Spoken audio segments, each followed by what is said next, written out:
Welcome back to the Coffee Rhetoric podcast. Um, I am Tiffany, your intrepid host and writer of the Coffee Rhetoric blog, and I am back coming through quickly once again because, per usual, I have a thing or two to get off of my chest. And so I hope everybody's doing okay. Um, that you're still hanging in, and that you're just staying safe amid all the madness. Okay. So, anyway, I'm just going to launch right into what I want to say because I don't have a lot of time. And once again, if you hear a whirring sound, it's just a fan.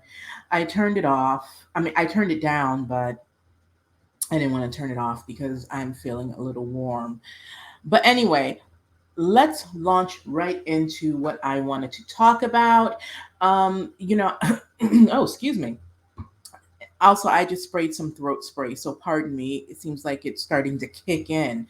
But anyway, um, I just wanted to talk about, I don't know, just one or two things, mostly about like accountability.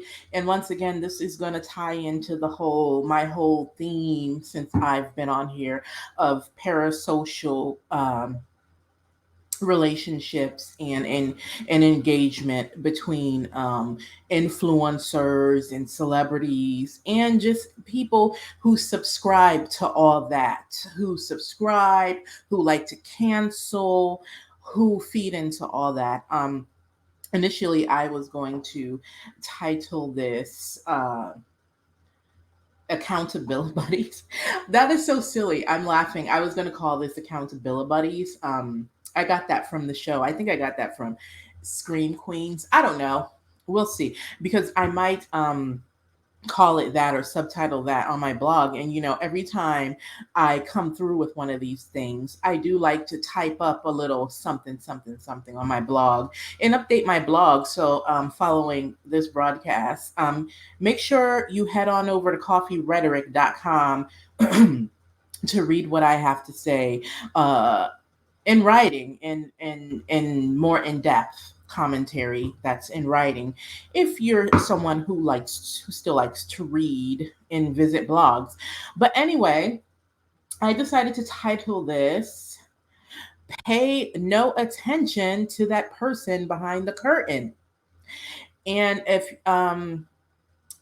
you've watched The Wizard of Oz, like I have on multiple occasions, you know that that's where that saying comes from. Remember when Dorothy and her crew uh, caught the wizard behind the curtain and ripped back the curtain to expose his whole facade. And that is what he said. He was like, pay no attention to that person behind the curtain, because he was trying to get all his mechanisms and things back in place. But he was essentially uh, exposed the emperor as the emperor with no clothes on. But anyway, so that's basically the theme of today's discussion, because I wanted to talk about uh, online movements and the way people with medium to large platforms, or even people with cult followings, even if that following um, might be a couple thousand subscribers or followers or whatever, but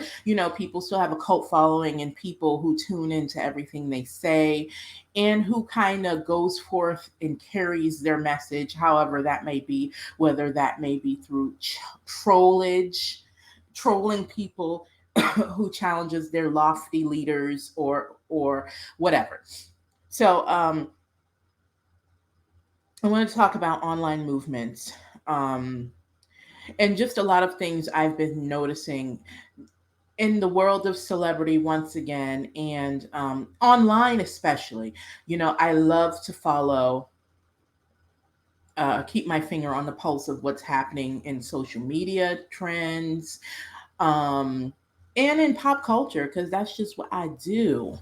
And I wanted to talk about that and talk about a pattern I've been noticing, um, particularly with people who lead these online movements, and what happens when they essentially get exposed, or what can happen when they use their platforms to misinform and things of that nature. So let's get into it. Understandably, leaders of online movements, when things go awry, like they did when the wizard got exposed and he was scrambling around trying to get his shit back together. um, when problems arise behind these online movements that gain momentum, understandably, once they've reached a certain level of influence and notoriety and or infamy, a lot of these leaders, they want to distance themselves from the monsters that they create, kind of like how Frankenstein wanted to throw away his monster once he created it, because he didn't like the end result of a creation of his own making. So that is what a lot of leaders do, understandably, when the block gets hot, understandably they want to distance themselves from the monsters that they create, when the fallout and the drama become too much. Because I imagine that always being immersed in conflict eventually can take a toll. And, we've seen some examples of that on YouTube, especially. I won't call out any. I am thinking of some people in particular, some people with huge platforms in particular, but I'm not going to call out any names this go round. But I imagine that, they get tired of being in conflict that they create, and it does, it takes its toll. And so, but when it's time for these online influencers to accept accountability for pioneering the toxicity, um, and the offensive language that they craft when they're calling themselves, branding themselves, and creating these communities, um, they don't want to accept accountability after the fallout. Um, and after they've cultivated these communities, and they've profited from riling up the masses, then when the block gets hot, they don't want to take accountability for that. When it comes to these online fringe movements, um, personally, I think many folks would be better served to go ahead on and see if they can get themselves some therapy instead. That's full stop. Instead of always falling prey to a lot of these fringe movements and these dubious influencers. People are kind of hurting and not in a good place already. So instead of seeking legitimate help to heal, they fall into these fringe movements and instead of getting therapy. And if watching online drama, if it's taught me anything, it's that people aren't very discerning about who they invite into their lives, virtually or in real time, in real life. Um, they're just not. And it's also that people aren't very self-aware about how they show up in the world. And so it's I believe it's why they get easily swept up in these online fringe movements, um, most of which are led by this highly dysfunctional people, um, who are good performers, and who don't know how to self-critique and be accountable and take moral inventory of their own lives. So it's almost like blind leading the blind, except, um, the people, the blind, the blind that's leading, they're good performers and they know the art of manipulation. So a lot of the times when these meltdowns and these takedowns that I've seen um, on YouTube or even on IG or any of these social media platforms, um, that I've seen by self-proclaimed coaches and lifestyle influencers, the meltdowns and the takedowns have been epic and disturbing in a lot of cases, to say the least. And these people, and let's keep it real, these grifters who have no credentials, what they do is they build followings because they've mastered the art of tapping into the fear, frustrations, and desires that many people may be feeling, especially during this critical time where we are still trying to get back on track as a country and stay healthy and you know um, avoid getting sick during this pandemic, I'll call it. People are hurting and they're looking for connection now more than ever during a time where it's not really safe to be in close proximity with each other and to connect the way um, we've always known. And so people become more susceptible to fuck shit, I'll say. Okay? And so a lot of these people who've cropped up out of the woodwork as quote unquote uh, life coaches and leaders and even as activists, because some quote unquote activists be on some fuck shit too. I'm thinking again of one person in particular, um, you know, but I won't say his name for now.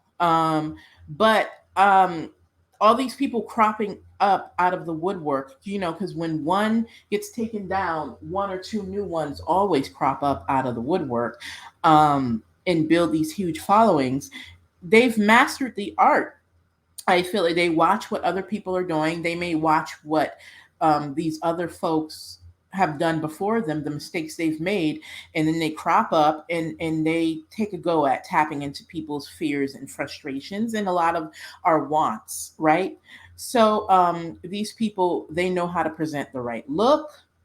They know how to curate enviable images on their social media platforms, aka like remember Mary Jane what is her name? Bryarm or Bariarm? The woman I talked about in my first video when I talked about parasocial relationships. They know how to curate the right images um, to stoke envy in people and desire. They know how to speak the vernacular to get into people's psyche, and they good grief. I'm sorry. Yeah, I like I said, I sprayed some throat spray and it's minty fresh, so you know how mint does when you spray it on a dry throat. So I apologize for that. So anyway, they also know how to manipulate people's boundaries, right? So also the common threads that often bind a lot of these newfangled leaders and influencers, particularly people on YouTube who are leading these online fringe movements, whether it's you're talking about people calling themselves teaching other women how to perform femininity, whether it's these newfangled leaders in the manosphere, instigating things in the manosphere and teaching men how to be quote unquote high value, whatever the fringe movement of the moment is. Um, the common threads that bind a lot of these uh, influencers are sanctimony, spectacle, of course, social media, and acting as divine authority on some topic or issue, right? And last but not least, faking it till they make it. Because let's be honest, Sorry. Let's be honest. The way a lot of these influencers, and that ties into the whole they know how to craft and curate enviable images, which feeds into the whole faking it till you make it, right? Because that is what they're doing. Because let's be real, how they become quote unquote high value, and how they quote unquote level themselves up. Because when you're trying to craft yourself as some online coach, femininity leader, online leader, high value thingamajig, whatever, and so forth and whatever, you can't come up on here looking raggedy, right? So you have to curate the image to convince people. And so, but they're faking it till they make it, because the way these folks really are leveling up is, you got to amass the following, right? Then you got to feed into the thing that's stoking people to want to follow you, right? And then once you hook them in, then you got to get their money. And a lot of the times when people are nodding their heads along, feverishly agreeing with what you're saying, then they're just going to throw their money at you, no questions asked. And that is how a lot of these coaches and lifestyle influencers are leveling themselves up. Let's be real. They haven't always been living large. It's an image. It's theater, right? Another thing that binds these folks is the way some of them also ostracize others and lead their following into piling on and ostracizing others whenever they're challenged.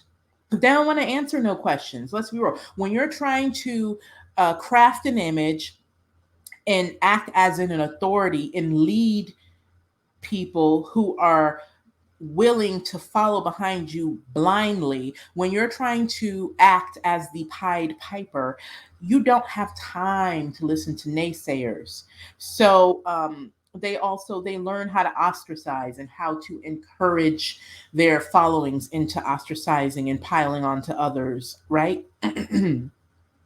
So and like I said earlier, they lack accountability when shit hits inevitably, because it will. When shit inevitably hits the fan about who and how they really are.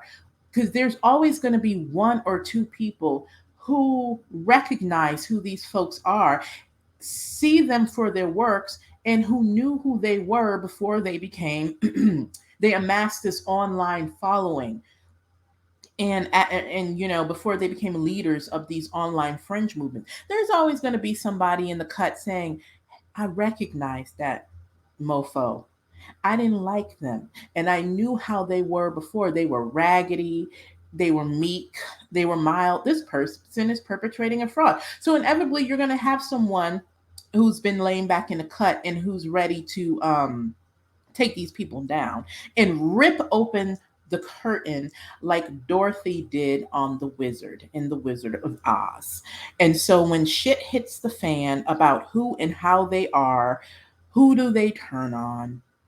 Their followers, right? Suddenly it's their followers' fault that they could no longer carry on their facades.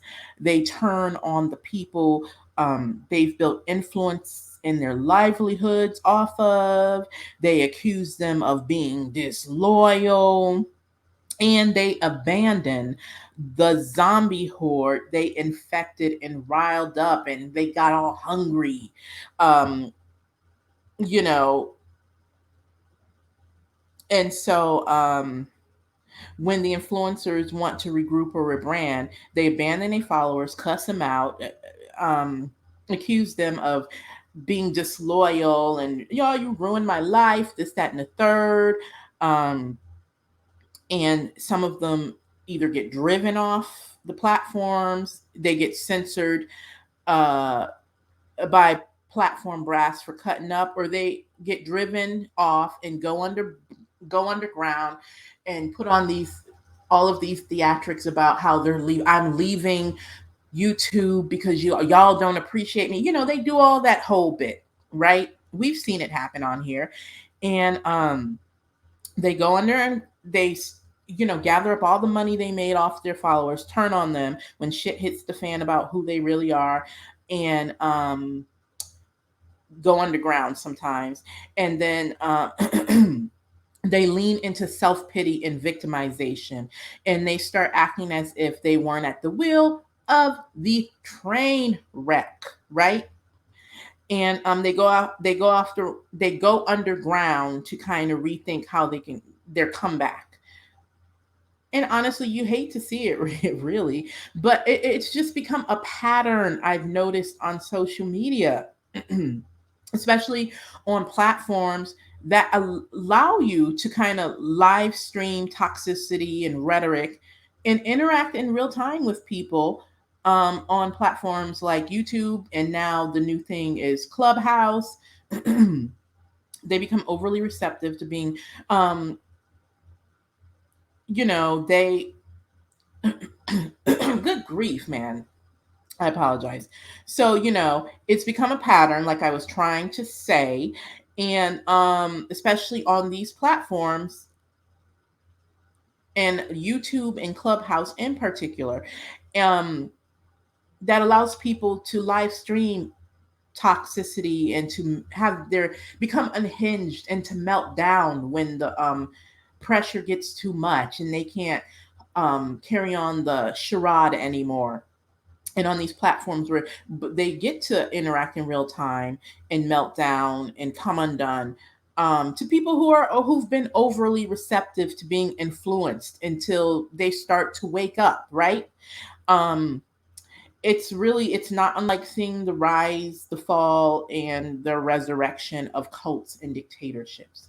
So it's just been a pattern I've noticed. I just think it's really unfortunate that people allow themselves, grown adult people, we talk to young people and kids and teens about not buying into peer pressure and to stand out and to be their own people. But then, you see grown as adults just following blindly behind what someone who don't really know what they're talking about, and who just pops a lot of fuck shit and garbage, um and just creates toxic virtual spaces, which aren't really, that are unsafe. Let's keep it real. It's unsafe, particularly to people who are not well, right? It's weird how adults will just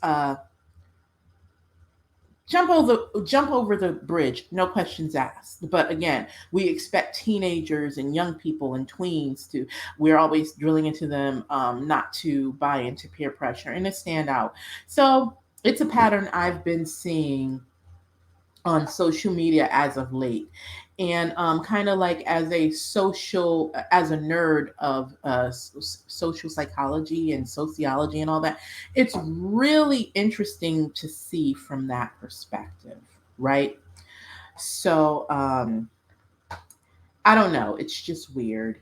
um what else do I have to say? And also, I want to take a little break because I've said a mouthful and I need to spritz my dry throat some more. The weather's, I don't know, it's just been kind of crazy. I'm ready for fall, but um it's just been acting weird. So my throat's cutting up, and plus having to wear a mask on top of all that. No bueno. But let's take a quickie break and let's kind of process everything I've just said, and I'll be back.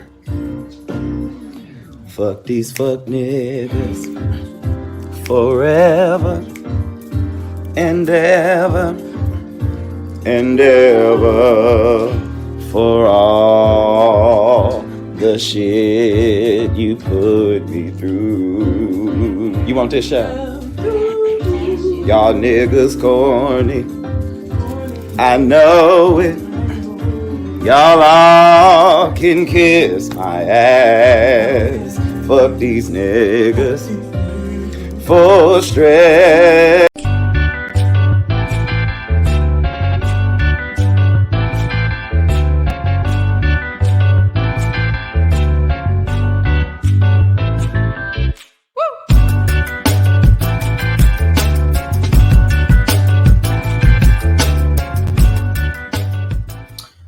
Okay, we're back. So yeah, let's get into the second part um of my ramble. I wanted to get into the cult of celebrity aspect of what I was initially rambling about, right? Because speaking of online cult behavior, some days ago, Onika, I'm not gonna say her stage name because saying that is like fucking saying Candyman's name 5 times in the mirror. Her rabbit fan base will come out of nowhere and get on you and curse you out and tell you what a horrible person you are, and they will curse you like Celie did to Mister on The Color Purple. So anyway, um, some days ago, Onika Mirage decided to hop on her Twitter and weigh in on the COVID 19 vaccinations, right? And unfortunately, like many ill informed and out of touch celebrities who live in gilded cages, she expressed doubts about getting vaccinated, right? That's not, her feeling isn't an unusual one because many people, particularly those of us in communities of color, um, are doubtful and have been doubtful before going to get vaccinated. So we don't be laid up on a ventilation machine, right? So that's not the issue. Her expressing doubts wasn't the issue for me anyway. And I think for most people who tried to inform her, um, the issue is, however, that Ms. Mirage decided to share what sounded like a tall tale about what an alleged cousin from Trinidad told her, talking about some he knows of a friend who got impotent and something about his balls going dead after he got vaccinated and how he got left at the altar. And this other, it don't even sound like the truth. Something that just sounds like one of those stupid ass chain letters someone will send you in your messenger before you have to block their ass, right? And that was the issue because while I concede that she admitted that she tested positive for the cocoa, even though she did that reluctantly, even though she did admit that she tested positive for cocoa, I will concede that she did, albeit reluctantly, she did tell her rabid fan base that they should go head on and get, vaccinated, and that but that they shouldn't feel bullied into doing so. Okay, and that she would get eventually probably get vaccinated after she did her research, even though she didn't research that bullshit story her quote unquote cousin told her, but okay. Um, and that she said she would likely get vaccinated herself so that she could go on tour. But here is my issue: she didn't lead with that. Where's my thing? She didn't lead with that initially. She led with this. Let me move this banner off. This is what she led with right here. My cousin in Trinidad won't get the vaccine because his friend got it and became impotent. His testicles became swollen. His friend was weeks away from getting married, and now the girl, and then blah, blah, so forth, so on. This is what she led with. And that's my issue, right?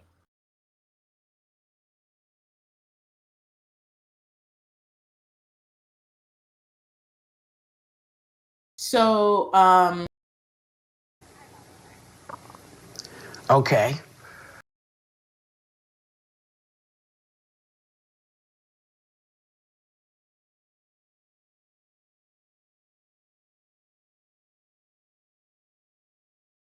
that is what she led with, right? So people on Twitter try to explain to her, people, even experts, doctors, physicians, people who know what the fuck they're talking about, they tried to tell her, ma'am, that's highly implausible. And how what happened to her so-called cousins, so-called friends, testes, that sounds like he probably had an STD of some sort and that's probably why he got left down to the altar. But I don't believe it. But people basically tried to inform her. Even the White House reached out to her to tell her, hey, Miss Mirage, we would be more than happy to educate you and to help assuage any doubts you may have and to answer any and all questions you may have. There were also, what she said even caused the Minister of Health in Trinidad to speak out and say, hey, there are no such cases of that happening of anybody here. Okay. So even them folks over in Trinidad had to speak out. The Minister of Health, I believe, and gave a whole press conference and everything. And it said, your cousin's lying because we don't have any documented cases of that happening here over getting over people being vaccinated. And also, here's where things also started to spiral, right? Because she kind of started doubling down. And then journalist Joy Ann Reid, spoke out on her show, The Reid Report, to let her know, hey, you should not be using your platform to spread misinformation. Here is what Joy Ann said on her show. And people like Nicki Minaj, I have to say this. You have a platform, sister, that is 22 million followers. Okay, I have 2 million followers. You have 22 million followers on Twitter. For you to use your platform to encourage our community to not protect themselves and save their lives, my God, sister, you could do better than that. You got that platform. It's a blessing. It's a blessing that you got that people listen to you. And they listen to you more than they listen to me. For you to use your platform to put people in the position of dying from a disease they don't have to die from, oh my God. As a fan, as a hip hop fan, as somebody who was your fan, I'm so sad that you did that. So sad that you did that, sister. Oh my God. Okay. And I get Joanne's frustration. I get it because I feel frustrated every time I see one of these folks using their very large platforms, um, their millions and millions of to misinform. Doesn't matter what it is, whether it's the coke, it doesn't matter. Whether they're discouraging Black folks from voting, it does not matter. Like you've been blessed with this huge platform, and you're using it to lead people astray. Here was Miss Mirage's response to what Joy Ann Reid said to her. She called her a lying, homophobic coon, okay? And she said all this right here. And, she called her uncle Tommyana and blase, blase, blah. And she had the nerve, um, you know, um, so this is what she said, which is in a way, her response was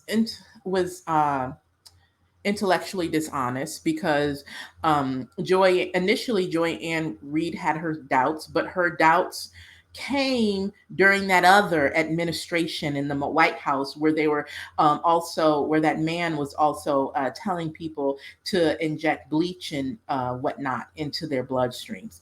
And basically what she was saying was, she's not following behind that. She wants to wait for what the science says. So that's where that came from. So that was Nicki Minaj's response. Here, let me add it up again. This is what she said to Joy Ann Reid. Okay. So that was unfortunate. And people tried to educate her, but she didn't seem receptive to it, right? Surprise, surprise. Um,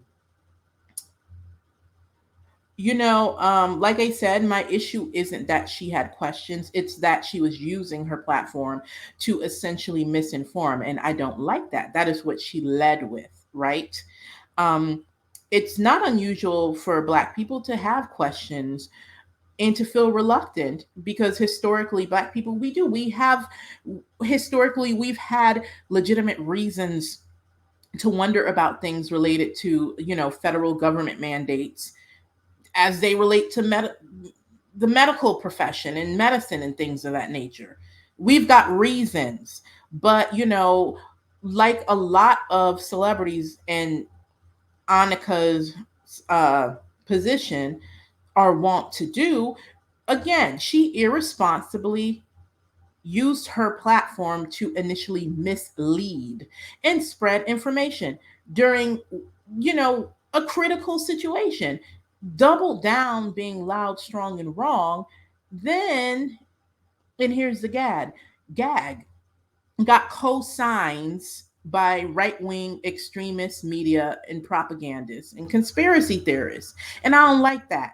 See, that's that stuff I don't like.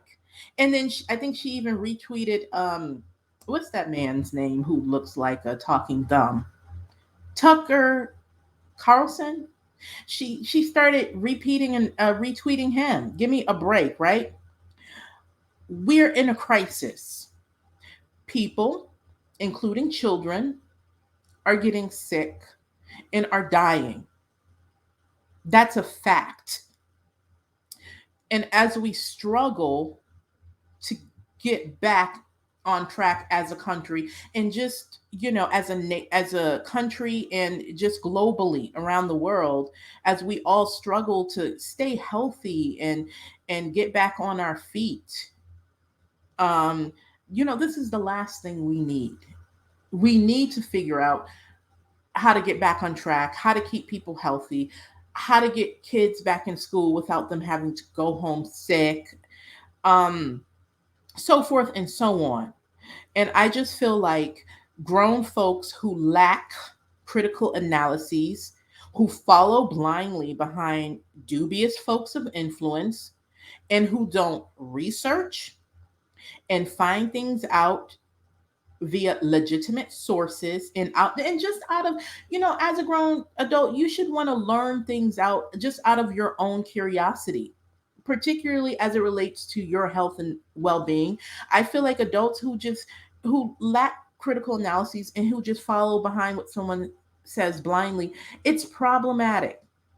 It is. It's very problematic. And then on top of that, I forgot to mention, after the tweet and all that shit that Annika said on Twitter, then there were some folks, um, I believe in Atlanta, who had the nerve to have a protest. I wish I had that soundbite. I don't feel like dragging it up because I don't got much time. But they had a whole protest down to the CDC, and they said, one of the people said on the loudspeaker, "Well, I believe Annika Marash's medical advice more than I do the scientists." Right? Unbelievable, right? So I just feel like, that people who just allow themselves to be led down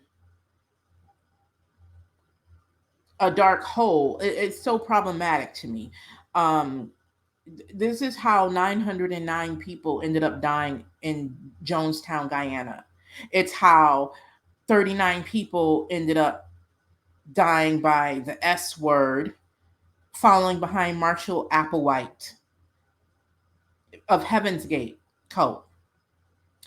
And it's why dozens of folks are in serious legal trouble listening to harebrained conspiracy theories and listening to what some lying, grifting ass orange psychopath told them to do while he's holed up down to the Mar-a-Lago.